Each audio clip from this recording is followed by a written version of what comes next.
నిన్న ఈరోజు మీటింగ్లు పెట్టారు. ఒక్కొక్క మీటింగ్ 20 కోట్లు, 1500 బస్సులు, బిర్యానీ ప్యాకెట్లు, quarter bottle, half bottle liquor తాగేసి పడుకున్నారు. కానీ ఎవడో మీటింగ్ లో కూర్చునే పరిస్థితి, పారిపోయారు. ఈ రోజు నేను చూస్తే స్వచ్ఛందంగా ఎక్కడికి పోయినా పెద్ద ఎత్తున మీరు వస్తున్నారు, ఉత్సాహంగా వస్తున్నారు. అవునా కాదా? మన మీటింగ్లకి ఆయన మీటింగ్లకి వ్యత్యాసం అది. నేను ఒక విషయం మిమ్మల్ని కోరుతున్నా, ఒక్క అమరావతి కాదు, రాష్ట్రానికి చాలా అన్యాయం జరిగింది. 5 ఏళ్ల పాలనలో ఈ రాష్ట్రం 30 ఏళ్ళు ఎన్నికెళ్ళిపోయింది. నేను కూడా మీరు చూస్తే 45 ఏళ్లుగా ఉన్న రాజకీయాల్లో నేను 14 సంవత్సరాల ముఖ్యమంత్రిని, ఎన్టీ రామారావు గారు 8.5 సంవత్సరాల ముఖ్యమంత్రి, 22 ఏళ్లు ఇద్దరు కలిసి ముఖ్యమంత్రిగా ఈ రాష్ట్రంలో ఉన్నాం. మిగిలిన సమయంలో అనేక మంది ముఖ్యమంత్రులు చూశాను. ఇబ్బంది పెట్టాడు ఈ దుర్మార్గుడు. కానీ ఈరోజు కక్ష తీర్చుకునే పరిస్థితి మీకు వచ్చింది. 30 రోజులు సైకిల్ ఎక్కండి, తెలుగుదేశం, జనసేన, బీజేపీ జెండాలు కట్టుకోండి, ఒక గ్లాస్ కూడా తీసుకోండి. ఎక్కడన్నా దప్పికేస్తే నీళ్లు తాగడానికి, టీ కొట్టు కనపడిస్తే టీ తాగడానికి ఒక గ్లాస్ కూడా తీసుకోండి. పక్కనే కమలం పూగుడు పెట్టుకోండి, అందంగా ఉంటుంది. మీరు ముందుకెళ్ళండి, అడ్డొస్తే తొక్కుకుంటూ పోండి, సైకిల్ స్పీడ్ పెంచండి, కమలం వికాసం పెరుగుతుంది.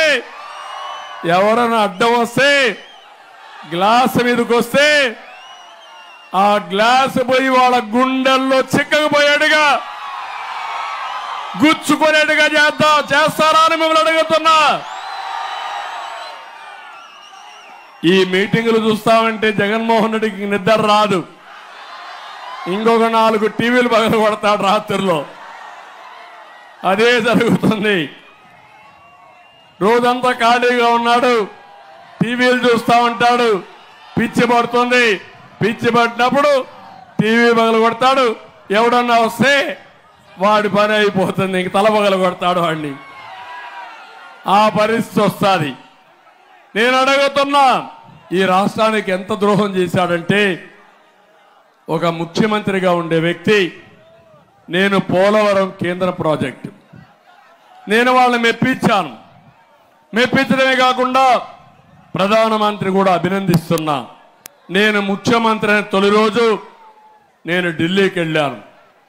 ప్రధానమంత్రి గారిని, ఆ రోజు రాజ్నాథ్ సింగ్ గారిని, వెంకయ్య నాయుడు గారు ఉన్నారు. నేను ఒకే విషయం అడిగాను, పోలవరం ఇది నేషనల్ ప్రాజెక్ట్. ఇది అయితే 7 మండలాలు తెలంగాణలో ఉన్నాయి. తెలంగాణలో ఉండే మండలాలు ముంపుకు గురవుతాయి. మీరు 7 మండలాలు నాకు ఇవ్వకపోతే, తెలంగాణ అడ్డుపడితే పోలవరం పూర్తి కాదు. మీరేం చేస్తారో నాకు తెలియదు. నేను ముఖ్యమంత్రిగా ప్రమాణ స్వీకారం చేయను. ఆ 7 మండలాలు ఇస్తేనే నేను ప్రమాణ స్వీకారం చేస్తానని చాలా గట్టిగా చెప్పాను. చెప్పితే మొట్టమొదటిసారిగా చరిత్రలో మీరు గుర్తుపెట్టుకోవాలి, కేబినెట్ సమావేశం పెట్టి ఒక ఆర్డినెన్స్ పెట్టి, ఆర్డినెన్స్ ద్వారా 7 మండలాలు మనకి ఇచ్చిన తర్వాతనే పార్లమెంట్ సమావేశాలు పెట్టారు. అది ఆనవాయితీ ప్రకారం అయితే చేయరు. కానీ ఆ విధంగా ఇనిషియేటివ్ తీసుకొని, లేకపోతే ఇక్కడ నేను ప్రమాణ స్వీకారం చేస్తే, తెలంగాణలో కేసీఆర్ గారు అప్పట్లో ప్రమాణ స్వీకారం చేస్తుంటే ఈ 7 మండలాలు ఇచ్చే పరిస్థితి లేదు. ఆ రాష్ట్రం ఒప్పుకోవాలి, ఈ రాష్ట్రం ఒప్పుకోవాలి. అది చరిత్రలో జరిగేది కాదు. అలాంటి చాలా సమస్యల్ని పరిష్కారం చేసి, కోర్టులో ఉండే ఇష్యూస్ అన్ని పరిష్కారం చేసి పోలవరాన్ని పరిగెత్తించా. పట్టుసీమ తీసుకొచ్చి ఒకే సీజన్లో 120 టీఎంసీ నీళ్లు తీసుకొచ్చి కృష్ణా డెల్టాని స్టెబిలైజ్ చేసిన పార్టీ తెలుగుదేశం పార్టీ. 72% పూర్తి చేశారు.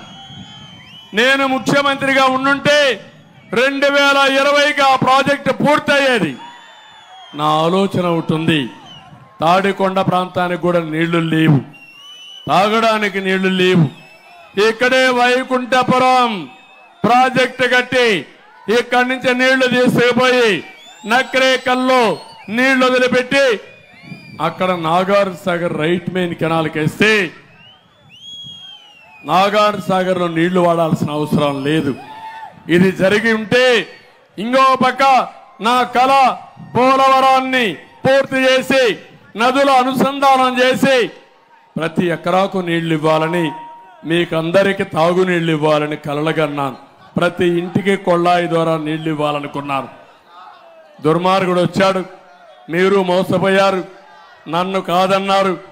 కాదని పాలిచ్చే మంచి ఆవును వదిలిపెట్టి తన్నించుకోవడానికి దున్నపోతుని తీసుకొచ్చి పెట్టుకున్నారు మీరు. ఆ దున్నపోతు 5 ఏళ్లు తన్ని అలిసిపోయాం, బక్క చిక్కిపోయాం. ఇప్పుడు రోషం వచ్చింది. తిరిగి మనిషికి ఒక రాయి తీసుకొని ఏ దొరికితే తీసుకొని ఆ దున్నపోతని చిత్తుగా ఓడించి ఆ ఫ్యాన్ అనే మాట లేకుండా చేసి మీరు ముందుకు పోవాల్సిగా కోరుకుంటున్నా. ఇదే కాదు, ఏం తమ్ముళ్ళు, ఏ తమ్ముడికైనా ఉద్యోగాలు వచ్చాయా అని మిమ్మల్ని అడుగుతున్నా. ఎన్నికల ముందు ఉద్యోగాలు ఇస్తున్నాడా లేదా అని మిమ్మల్ని అడుగుతున్నా. మెగా డిఎస్ అన్నాడా లేదా అని అడుగుతున్నా. పెట్టాడా అని అడుగుతున్నా. జాబ్ క్యాలెండర్ ఇచ్చాడా అని అడుగుతున్నా. ఉండే పరిశ్రమలు పారిపోయినాయి. మెడ మీద కత్తి పెడుతున్నాడు, ఉక్కు పాదాన్ని మొక్కుతున్నాడు.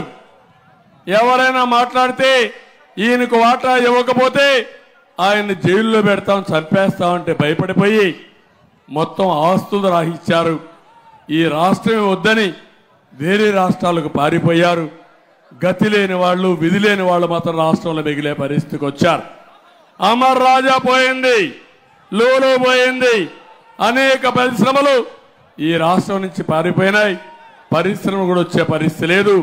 ఈ పిల్లలకి తీరని ద్రోహం చేశారు.